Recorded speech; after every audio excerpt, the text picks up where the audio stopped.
皆さんこんにちは、ドラ旅です。今回は香川県の旅です。高松市から始まって初日は香川県の海側、2日目は小豆島を一周して3日目は坂出市まで行きました。で、今回もですね、視聴者の方にコメントでおすすめの場所やお店を聞きまして、実際にそこに行ってきました。実際に行って分かった香川観光の魅力を絶景とグルメを中心にご紹介します。自分もどこかに行きたいな、そう思っていただけると嬉しいです。このチャンネルは車で西日本を旅するチャンネルです。気になる方や応援してくださる方はいいねボタンとチャンネル登録をお願いします。以前の動画で登った和州山のトンネルを抜けると世界有数の長い橋、瀬戸大橋が見えてきました。これはですね、他県から来た人は全員テンションが上がります。忘れがちですけど、橋の下には鉄道が走っています。新幹線はいつでも通せるよっていうスペースが当初からあるんですよね。個人的に思うことは、四国は行くのが少し不便なのが大きな魅力だと思っていますので、新幹線がなくてもいいかなと思います。今回の旅は2泊3日です。1月に訪れました。旅を始めるにあたって視聴者さんにおすすめの場所やお店を募ったところ、多くのコメントをいただきました。本当にありがとうございます。自分たちが考えたプランにうまく取り入れる形で視聴者と一緒に考えた内容になっています。ぜひ香川県の観光の参考になさってください。高松市内に到着しました。まず最初に向かったのは田村神社です。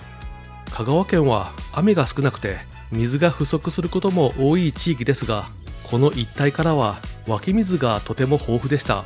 神社の周りは田んぼが多かったのはこの湧き水があったからなんですね。そこで水の神を祀ったことが始まりのようです。創建は709年。そんな長い歴史がある境内には多くの参拝者がいらっしゃいました。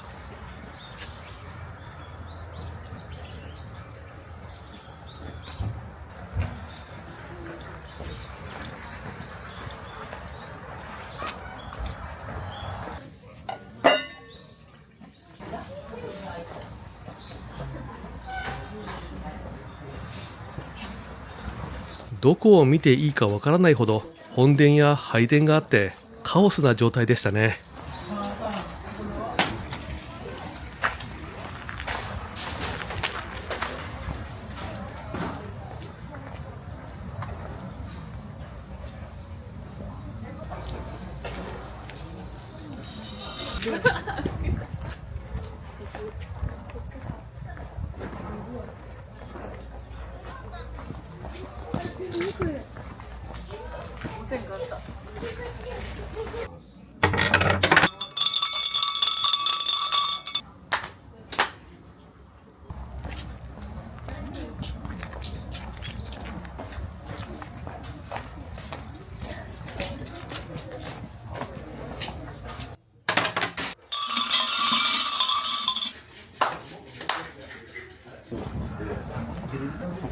御朱印が色鮮やかな龍神でした。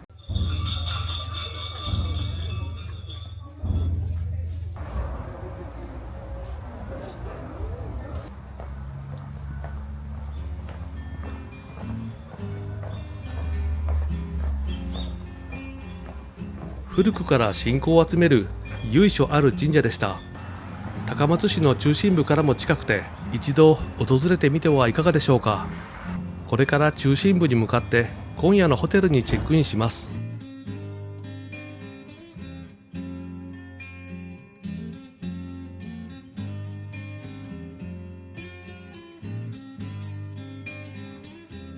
高松市の中心部はもともとは城下町だったところで、計画的に作られているせいなのか道が広くて走りやすいですね。ご覧いただいている通り、主要な道路はもちろんなんですが、路地も余裕があって一方通行が少ない印象でした。コインパーキングも豊富にあったので、車旅をしている人にはストレス少ないと思いますね。最初に泊まったホテルは高松東急レイホテル。実はこのホテル3月に営業を終了して2026年7月に全館リニューアルします。43年の歴史があって、その最後に宿泊ができました。新しくなったらまた泊まりに来ようかなと思うほど立地が最高ですね。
部屋からは高松中央商店街が見えます。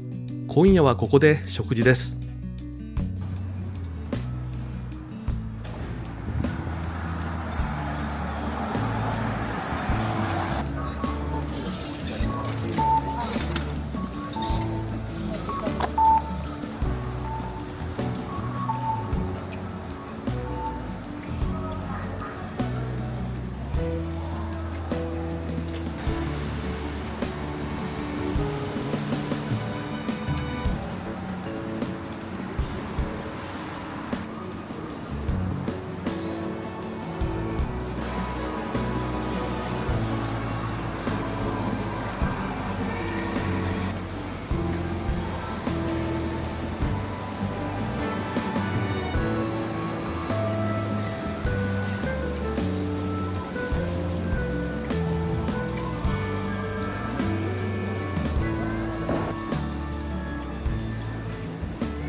ぶどうの木というカフェにやってきました。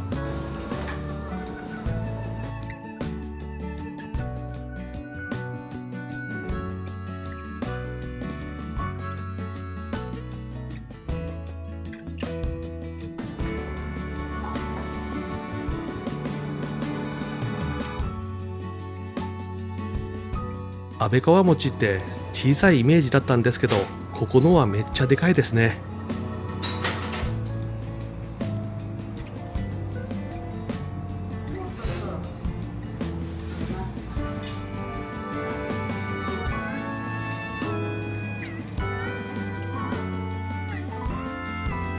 白味噌の塩気とコク、そしてあんこ餅の甘さが意外にも合いますね。香川県ではどの家庭も正月にあん餅雑煮食べるんでしょうか。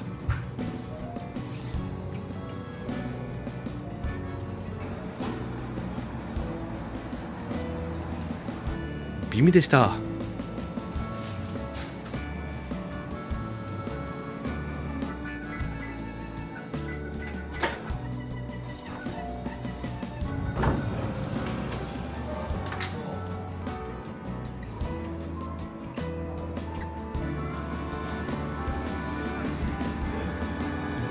次に向かったのはガブマルという居酒屋です。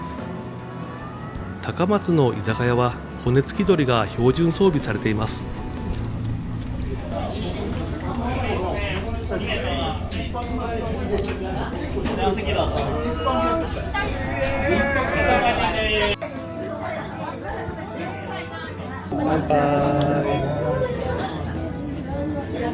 香川といえばこれですよね。タレだけで飯が食えます。骨付き鶏は固めの親と柔らかいヒナがあって全く別の料理と言っていいほど違いがあります。この日はお酒と一緒に食べたかったので親にしました。奥歯で噛んだ時にいつまでも湧き出てくる肉汁がたまりませんね。これとビールかハイボールが最高に合うんです。気づいたらグラスが空になっていました。ごちそうさまでした。ありがとうございます。あります。食べられてよかった。美味でした。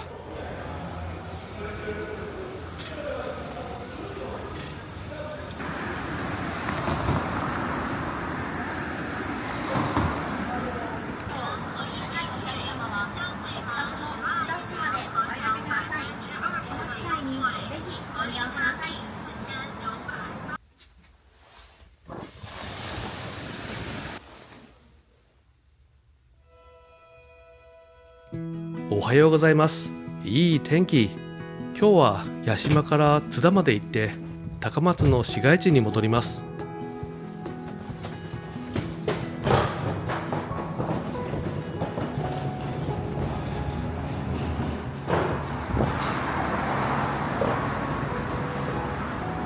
どんなホテルでも朝に外に出た時に感じる一日の期待感が混じったすがすがしさが大好きですね。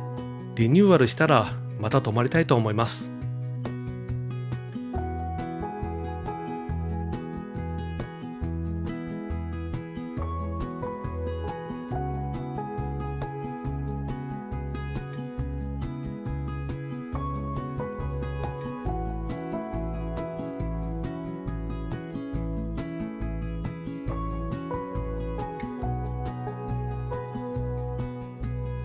最初に向かったのはルパン・ドゥ・アベス。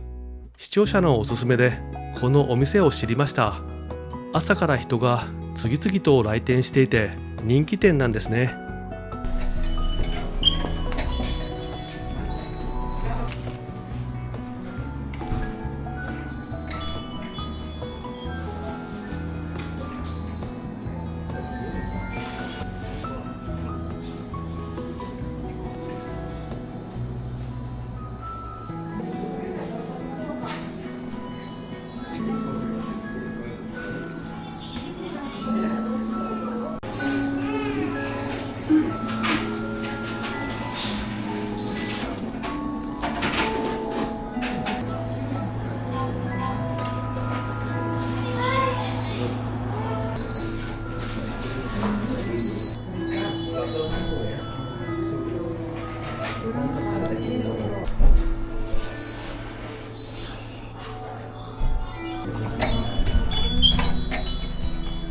こんな素敵なパン屋さんがあったなんておすすめしていただいてありがとうございます。近くのコンビニでコーヒーを買って車内でいただきます。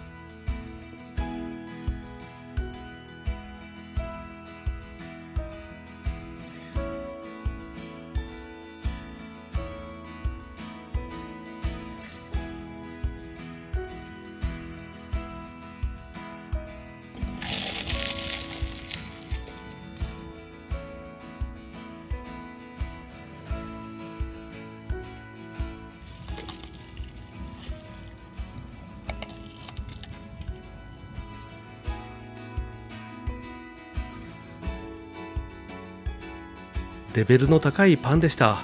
美味でした。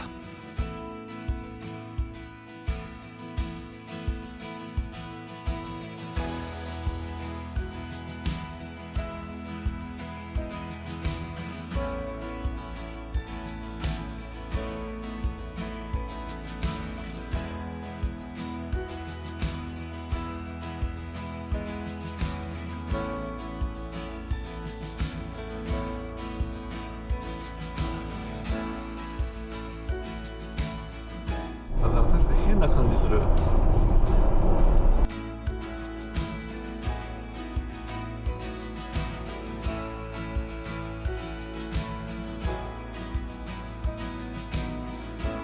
着いたのは屋島。ここは源平合戦の舞台でもあります。屋島の戦いと聞くとピンとこないかもしれませんが、那須の与一が海上の扇を射落とした話の舞台なんですね。この戦いの後に壇ノ浦に続きます。そんな屋島には絶景の展望台もありました。お父さんよろしく。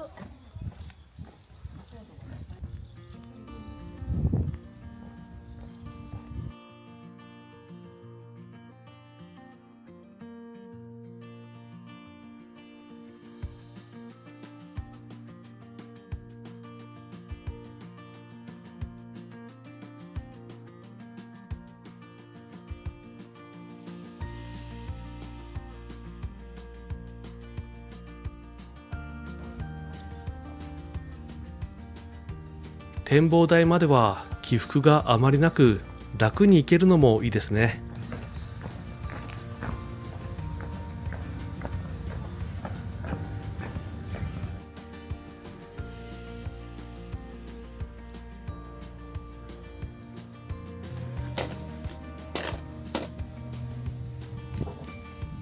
瓦投げというのがあったのでよくわからないけど買ってみました。一体どこで投げるんでしょうね。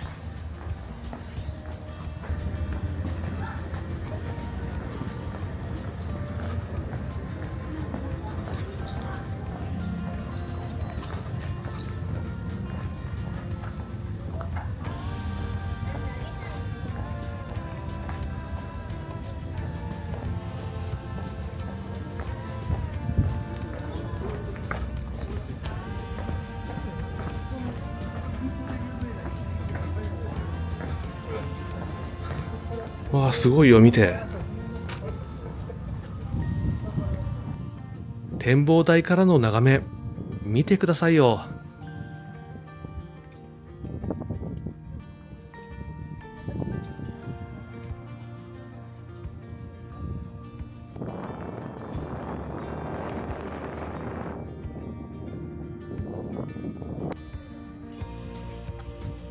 ここで輪っかに向かって投げるようです。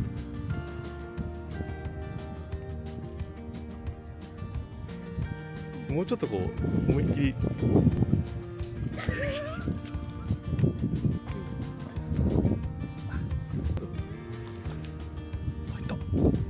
入った。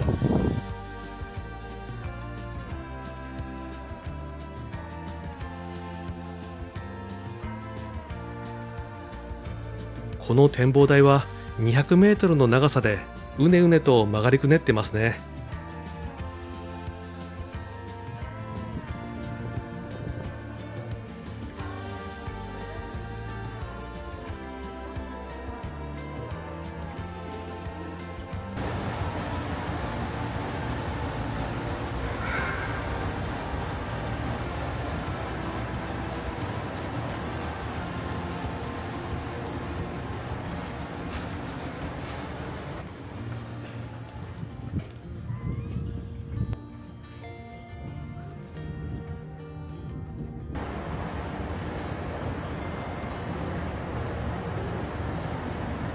見るとわかるんですけど、曲線のガラス相当時間をかけてきれいにしています。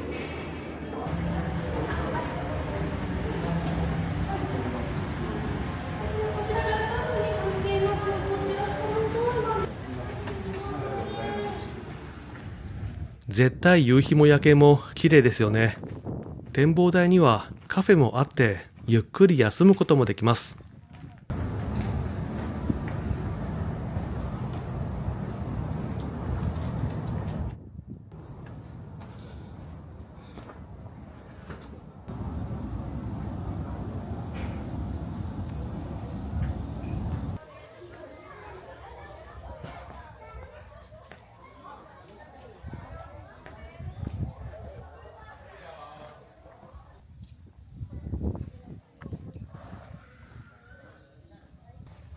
所要時間はおよそ50分くらいでした。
四国最北端の武井岬の前を通って2025年にオープンしたばかりのカフェに行きました。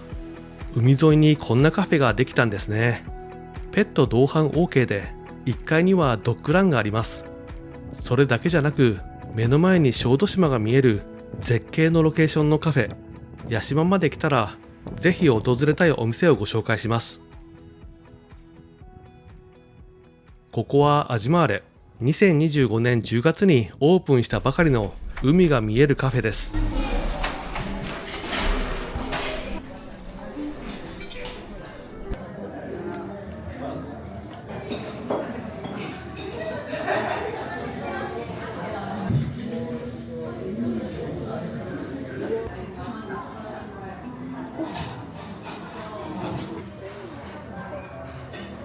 アマトリチャーナを初めて聞かれた方に説明すると、ローマ近郊のアマトリーチェ村を発祥としたトマトと塩漬け豚肉、ペコリーノチーズを使ったイタリアの伝統的なパスタ料理なんです。カリカリの豚肉、チーズのコク、程よい酸味が効いていました。エビのうまさをぎゅっと閉じ込めたまろやかなクリームパスタ。食べたパスタはどちらも本当に美味しくて大切な人におすすめできる素晴らしいお店でした。キャラメリゼされたリンゴの濃厚な味、その果汁とカラメルを含んだ生地にクリームが混じってきます。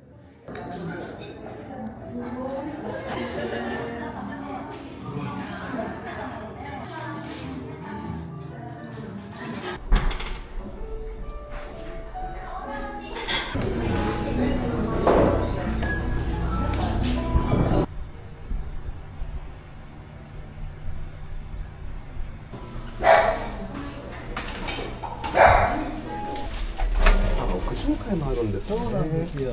8席作ってるんですけど、ね、もうちょっともうだいぶ取られるべきで。っていううっすら見るとあれも岡山なんですよ。本州。あれ、見えてるんですね。最後楽しい時間過ごそうかと思って、楽しいんですけど大変です。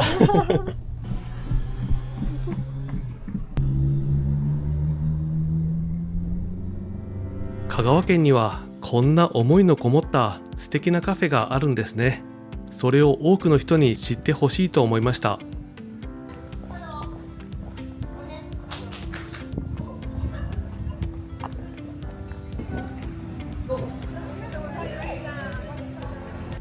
この後は車で30分ほど走って大串自然公園へ行きます。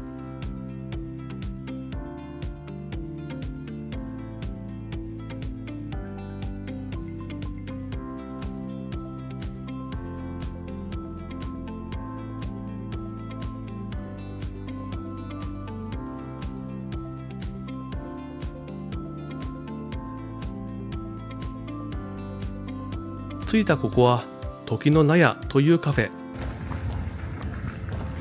大串自然公園は多くのコメントをいただきました。建物に向かう石畳の道、少しだけ潮風を感じます。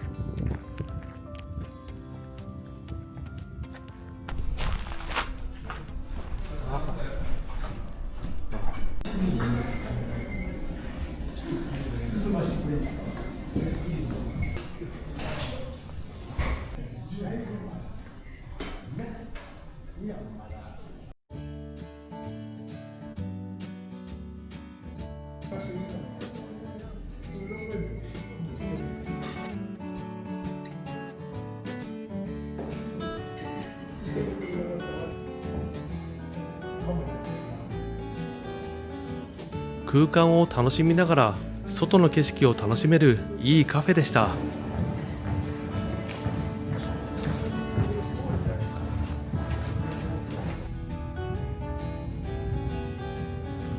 外は小豆島が見える絶景の展望台。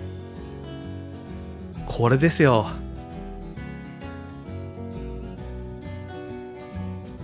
最高の眺めでしたね。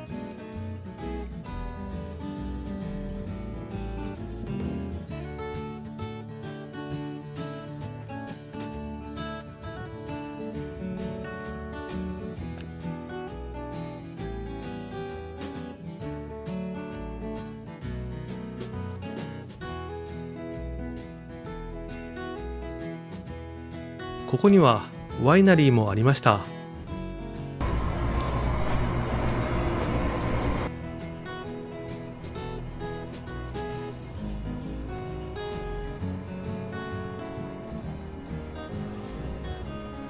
試飲をした上で買って帰ることもできます。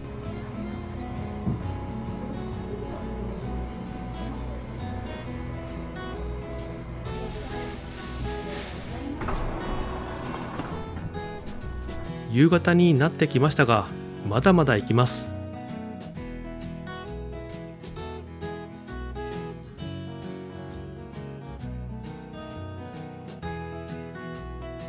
車で20分ほど走って津田の松原に行きました。白砂清掃の海岸で珍しい特徴があります。道の駅に隣接して立ち寄りやすいのもいいですね。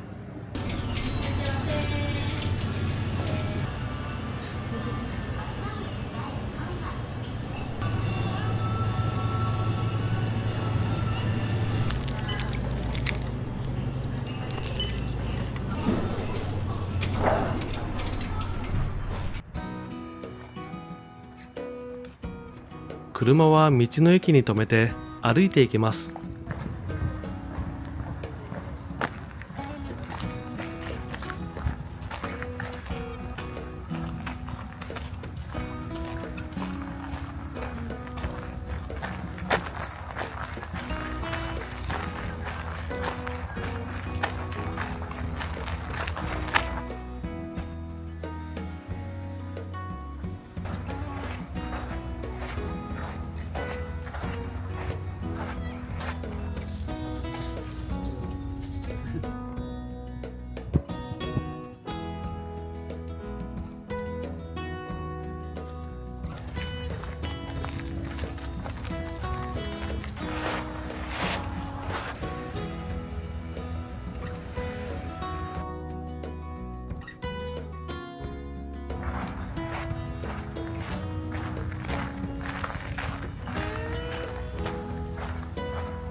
遅い時間に来ましたが、来てよかったと思います。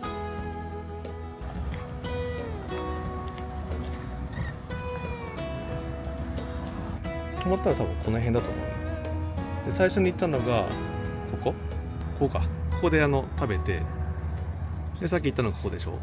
で今ここじゃん。で小豆島が見えたっていう感じ。今日の海側のルート、とても良かったですね。屋島から武井岬、大串半島、津田の松原までを半日かけてドライブするのはおすすめですね。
今夜は高松市街に泊まって、明日は小豆島を一周します。